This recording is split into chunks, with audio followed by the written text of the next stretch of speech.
For the Romans, satire doesn't mean precisely what it does for us nowadays. It isn't a kind of making fun of political figures, which is basically what modern satire is. It can do that,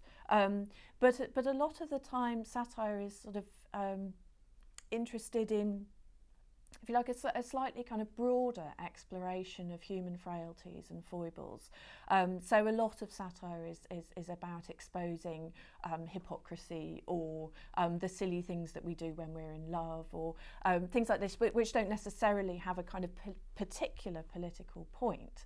And I think this is one of the satires that kind of falls into that category of the sort of the gentler commentary on human nature. And the figure of Horace himself within this poem is very much set up as somebody who I think we sympathise with,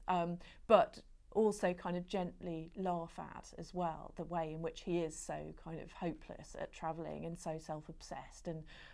always having to go and put ointment on his sore eyes, which, you know, I've mentioned it a lot, but it's also mentioned a lot within the poem. So there's a sense in which, whereas very often a satirist is the one who is doing the criticising of other people, in this case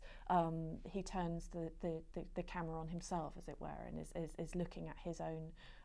weakness. When I was talking earlier about the way in which journeys have become something much more normal and even potentially boring in Rome, I think that's true. But there's also a sense in which a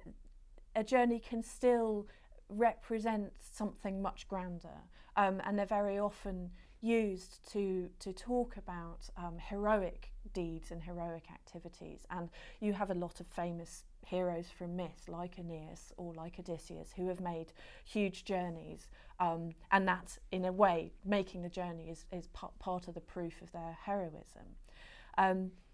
In this poem, there's nothing that sort of immediately leaps out as thinking, wow, Horace is, you know, a latter-day Aeneas and is making this amazing journey. But there are subtle things which run through the poem which are playing around with that idea.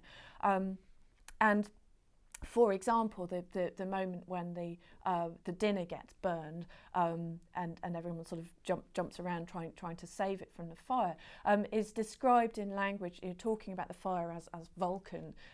which is, it's sort of quite elevated language, quite high language, making us think just for a moment about the idea that this could be a kind of grand, epic journey. But is very much brought down to earth in the fact that what we're talking about here isn't an erupting volcano or a great monster attacking the band of travellers, but dinner being burned.